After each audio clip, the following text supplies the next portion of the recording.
एक तरफा कार्रवाई का अमल जारी रखा और तासुब और नफरत, सबका विकास और सबका साथ कहने भर की बात है, वरना सच्ची बात ये है कि ये एक नारा भर है, असल में इस पर अमल नहीं हो रहा है। इसलिए मैं हुकूमत से मांग ये करता हूँ कि अभी 10 दिन हैं, इन 10 दिनों में अपना तरीक़ाकार दुरुस्त कर लें, वरना हम दिल्ली से इंशाल्लाह ये ऐलान होगा ईद के बाद कि हम देशव्यापी जेल भरो आंदोलन इंशाल्लाह, और उसमें हिंदू मुस्लिम तमाम लोग शामिल होंगे जो अपने देश से प्यार करते हैं।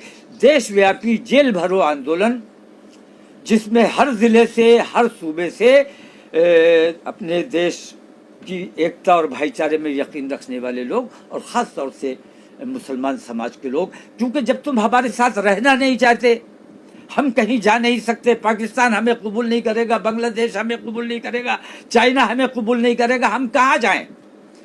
हुकूमत हमारी बात सुनेगी नहीं, हमारी बात मानेगी नहीं। कोर्ट में हमें इंसाफ की अब उम्मीद नहीं रही। कोर्ट से जिस किस्म के फैसले आ रहे हैं, मैं देख रहा हूं कि कोर्ट को नजरअंदाज कर दिया गया है। जुर्म किया है, ऑन दी स्पॉट फैसला हो रहा है। किसी पर इल्जाम लगाया गया, मुजरिम में और मुल्जिम में अंतर होता है, आरोपी और अपराधी में अंतर होता है। तो आरोपी के घर पे बुलडोजर चला देना ये अन्याय है। इस किस्म के अन्याय अगर इस हुकूमत में होते रहे तो इस देशव्यापी जेल भरो आंदोलन को रोकना हुकूमत के बस की बात नहीं। और जिस दिन मुसलमान सड़कों पर आएगा उस दिन फिर किसी के कब्जे में नहीं आने वाला है, ये समझ लिया जाए। तो मैं हुकूमत को चेतावनी देता हूँ, खास तौर से नरेंद्र मोदी सरकार को मैं चेता देना चाहता हूँ कि अगर उन्होंने अपने इस तरीक़ेकार को फौरी तौर पर दुरुस्त नहीं किया, और उनकी खामोशी, तुम सबके प्रधानमंत्री हो, तुम्हारे मुल्क में इस किस्म की बेईमानी हो रही है और तुम खामोश हो, मूक दर्शक बने हुए, अंधे और बहरे बने हुए, ऐसा लगता है तुम महाभारत के धृतराष्ट्र हो। क्या नाम था उनका, वो जो अंधे महाभारत में थे, यही थे। तो धृतराष्ट्र की वजह से ही अगर धृतराष्ट्र अंधे और बहरे न बने रहे होते और वो तमाम बेईमानी न देखते रहे होते तो महाभारत ना हुई होती।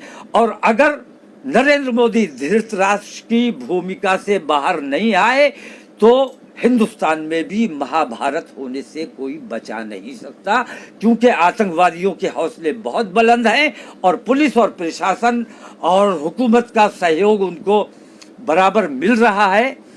ये देश के लिए बहुत घातक और बहुत खतरनाक बात है। खास तौर से मैं विपक्ष के बारे में कहना चाहूँगा, केजरीवाल साहब की, अरविंद केजरीवाल हमारे दोस्त हैं, सरकार उनकी है, लेकिन उनका कहना है कि पुलिस मेरे कब्जे में नहीं है, लेकिन प्रशासन आपका है। प्रशासन के बगैर पुलिस कोई एक्शन कैसे ले सकती है? हुकूमत, दिल्ली की हुकूमत की मर्जी और मंशा के बगैर और उनको कॉन्फिडेंस में लिए बगैर अगर कोई वहाँ कार्रवाई की गई है, किसी किस्म की कार्रवाई की जा रही है, तो वो अपराध है। तो हुकूमत अगर खुद अपराध कर रही है तो इससे बड़ा अन्याय और दुर्भाग्य क्या हो सकता है?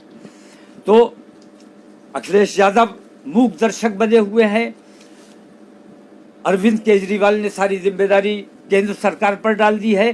तो हम अब किसके पास जाएं, कहाँ जाएं, किसके सामने अपने मसाइल रखें?